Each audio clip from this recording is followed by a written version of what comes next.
네, 이어서 겨울철 안전운행 방법 전문가와 이야기 나눠보겠습니다. 대덕대 미래자동차학과 이호군 교수 나와 있습니다. 어서 오세요, 교수님. 네, 안녕하세요. 예. 네.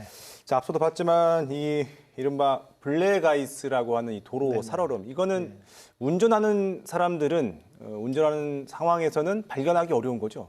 일단 그 거리에 따라 다른데요. 예. 가까이 가 있을 때 발견하기가 어렵습니다. 왜냐하면 일반 얼음 같은 경우는 이제 하얀색이나 투명한 색을 띠기 때문에 주변이 도로 색깔하고 다르거든요. 근데 예. 블랙아이스는 용어 자체에 블랙이라는 단어가 들어갔잖아요. 그러다 보니까 아스팔트 색과 거의 같거든요. 예. 그러다 보니까 발견이 어려운데 다만 도로에 주행차들이 많지 않을 때는 먼 거리에서 반사도가 다르기 때문에 반짝하고 빛나는 게 보입니다. 예. 하지만 퇴근길이나 출근길에 차량들이 가득 차 있을 때는 발견하기 좀 어려운 어떤 위험성이 존재하죠. 예. 또 이게 보통 이제 얼음은 영하로 내려가야지 어는데 이게 영상에서도 이런 도로 살얼음이 생긴다고 하는데 그 이유가 뭡니까? 일단은 대기 온도하고 도로면의 온도는 2, 3도 차이가 있을 수 있고요. 특히 이제 터널 전후 아니면 산 모퉁이 그리고 이제 다리 교각 위는 위아래로 바람이 통하잖아요. 예. 지열의 전달도 좀 어렵고요. 그러다 보니까 출근길에 사고가 상당히 많은 이유가 예. 출근길의 기온을 보면 영상이거든요. 분명히 3도, 4도. 예. 그런데 밤새 얼었던 얼음들이 지면의 온도는 그만큼 올라가지 아하. 않았기 때문에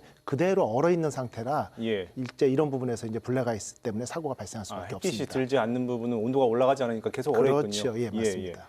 특히 주의해야 되는 지점을 좀 짚어주신다면요. 예, 일단은 하루 종일 그늘진 지역 같은 경우, 뭐 북향의 큰 건물 뒤편이라든지 아니면 산 모퉁이에 그늘진 곳, 터널 전후, 그리고 일반적인 조건에서 특히 최근에 이제 고속화도로나 고속도로 같은 경우는 교각으로 많이 돼 있거든요. 터널 다음에 네, 교각, 네, 터널 다음에 교각.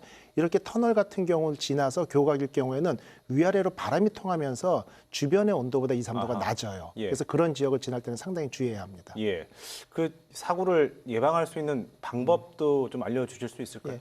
일단은 3, 4도 정도의 기온에서는 블랙아이스가 발생할 수 있다라는 가정을 하고 안전운전을 하는 게 중요하고요. 예. 먼 거리에서 그늘진 곳이나 아니면 약간 빙판의 어떤 조짐이 보일 경우에는 속도를 절반 정도로 줄이고 안전거리를 2, 3배 뛰고 안전운전하는 게 유일한 방법이라고 볼 수 있습니다. 근데 사실 갑자기 속도를 줄여도 위험하지 않습니까? 예, 그래서 미리 줄여야 되는 거죠. 갑자기 속도를 줄이는데 브레이크를 사용하면은 예. 특히 블랙아이스 같은 경우는 도로 전체에 빙판이 깔려 있다기보다는 부분적으로 얼음이 아하. 얼어 있을 경우가 있어요. 예. 그럼 브레이크를 밟으면 좌우 바퀴의 제동력이 달라지면서 차량이 회전을 하고 오히려 더 큰 위험이 발생될 수 있거든요. 네. 그렇기 때문에 실제 엔진 브레이크를 사용하거나 브레이크를 조금씩 나눠 밟으면서 속도를 미리 충분한 시간을 갖고 줄이는 게 중요한 포인트라고 볼 수 있습니다. 일단 과속을 하지 말아야겠군요. 예, 그렇죠. 보통 예. 우리가 속도가 2배가 되면 제동거리는 4배가 됩니다. 아하. 반대로 말하면 속도를 절반만 줄여도 제동거리가 4분의 1로 줄어들거든요.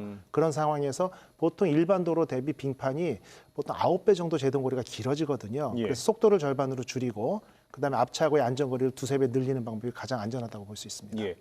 또 전문가들이 이런 조언도 하시는데 겨울철 스노우 타이어로 바꿔라라고 네네. 말씀하시는데 사실 이게 직장인 입장에서는 시간이라든지 경제적 이유 때문에 바꾸기가 쉽지 않거든요. 이거 말고 뭐 다른 미끄럼 사고를 예방할 수 있는 방법 없을까요? 일단은 뭐 타이어의 공기압을 적절히 관리하는 것도 가장 중요하고요. 예. 그다음에 4계절용 타이어 같은 경우도 새로 구매했을 경우에는 윈터 타이어 대비 88% 정도 제동 성능을 보여줄 수 있거든요. 마모가 많이 된 타이어가 상당히 위험한 거고요. 예. 그렇기 때문에 윈터 타이어 뭐 경제적인 부담이 있을 경우에는 타이어 교체 시기를 4계절용을 쓰더라도 이 초겨울에 교환하면 안전도를 상당히 높일 수 있습니다. 앞서 타이어 공기압 얘기하셨는데 타이어 네. 공기압은 겨울에 높여야 합니까? 낮춰야 합니까? 실제 공기압이라는 건 그날의 기온 중에 가장 낮은 온도일 때 적정 공기압을 넣는 게 맞습니다. 예. 근데 공기 주입하러 갈 때 되게 낮에 가지 않습니까? 네. 그리고 밤에 운행하다 보면 낮하고 밤에 온도 차이가 있는데 예. 10도 온도가 내려가면 공기압은 약 9% 낮아지거든요. 그런 이유 때문에 평소보다 약 10에서 15% 높게 낮에 넣어놓는 게 밤에 운행할 때 안전을 보장할 수 있습니다. 예.